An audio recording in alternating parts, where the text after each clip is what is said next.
Hi. Dolphin Recaps here.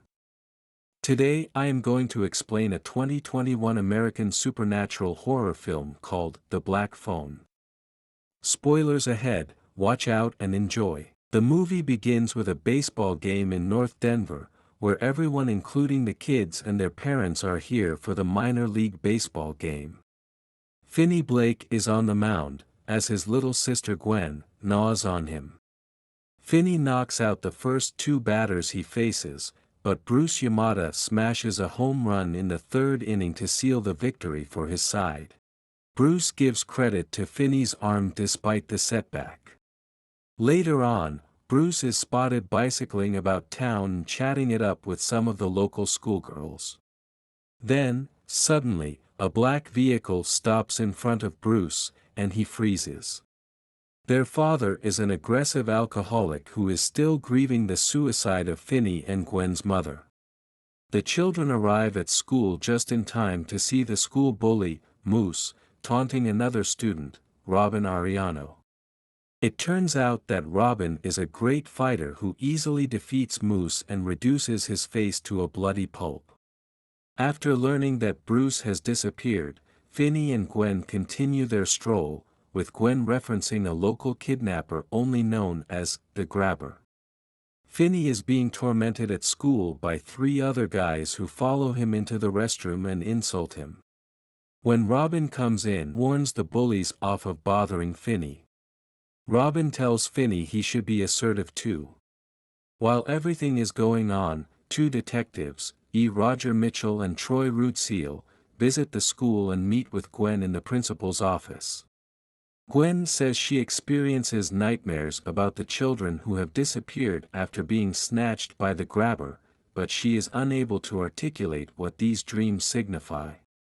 The next morning, Finney finds his father beating Gwen because the police visited his place of employment to quiz him about Gwen's dreams and their possible connection to Bruce's abduction. When Gwen's dad's whiskey bottle breaks, he starts beating her even more. Some time later, Robin is out on a bike ride around the block. When he rounds the corner, the Grabber is there. Every parent in the area knows that Robin has vanished. The school bullies then attacked Finney, but Gwen defended him by hitting one of them over the head with a rock, leaving him severely injured. Gwen takes a kick to the face, while Finney is still being beaten by the other two attackers.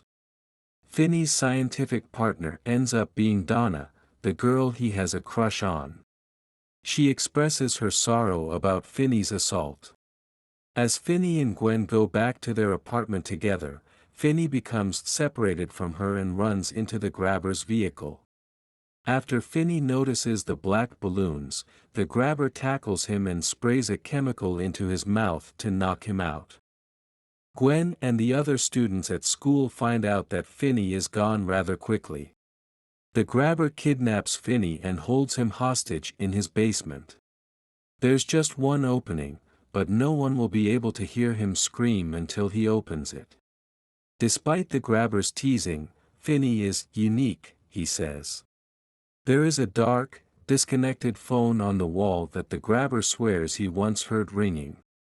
Later, the phone rings again, and Finney answers it. He hears the voice of Bruce, who acknowledges Finney's arm in baseball, calling it Mint. The problem is that Bruce has no recollection of his past life and cannot even recall his own name. Bruce provides Finney a hint about a place on the floor where he may move a tile and begin excavating. In Finney's free time, he likes to dig holes and then dump the resulting dirt in the toilet. Gwen has a dream in which she sees Bruce as a little boy, when he first showed an interest in baseball. Mr. Blake speaks to Gwen, explaining that her mother would talk about experiencing dreams that are visions much as Gwen does, and he feels this pushed her to commit suicide, so he wants to protect Gwen from slipping down the same road. The Grabber feeds Finney some eggs and a Sprite, telling him that both are sanitary. Even though he leaves the door open, Finney is interrupted by the phone ringing once again and the voice of Billy, a neighborhood paperboy. While speaking with Finney, his apparition materializes next to him, his face cut by the grabber. Billy warns Finney not to go through the open door because the grabber is hiding upstairs with a knife. Finney takes a rolled-up mat, drags the cord to the window bars, and tries to climb out, but his weight pulls the bars off, trapping him inside. Before the grabber kidnapped him, Billy had a job as a paperboy, delivering newspapers with his dog. The investigators canvass the area and talk to Max, a guy conducting his own inquiry into the whereabouts of the missing children. He informs the police that he is now residing with his brother. In the meanwhile, Gwen is sifting through her dreams for any clues that could lead her to her brother. When asked his name, Finney gives the grabber a false one, prompting the latter to toss a newspaper with an article about Finney's supposed abduction. After he departs, Finney answers the phone and has a conversation with a young man called Griffin. Griffin reveals to him that he had a secret lock combination written down before he died. Although Finney locates the correct digits, Griffin is unable to recall the correct combination. Finney goes upstairs while the grabber is asleep and tries every possible combination of keys until he finds one that opens the door. When Samson, the grabber's dog, he starts barking and awakens his master. Finney escapes the home, but he doesn't make it far down the street before the grabber catches up with him.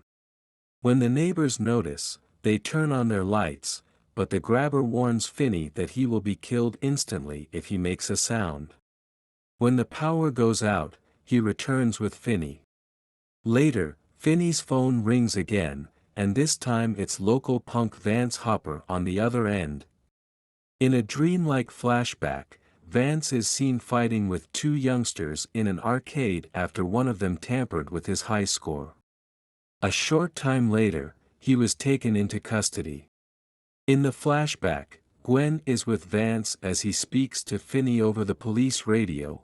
However, Finney is unable to hear Gwen reaching out to him.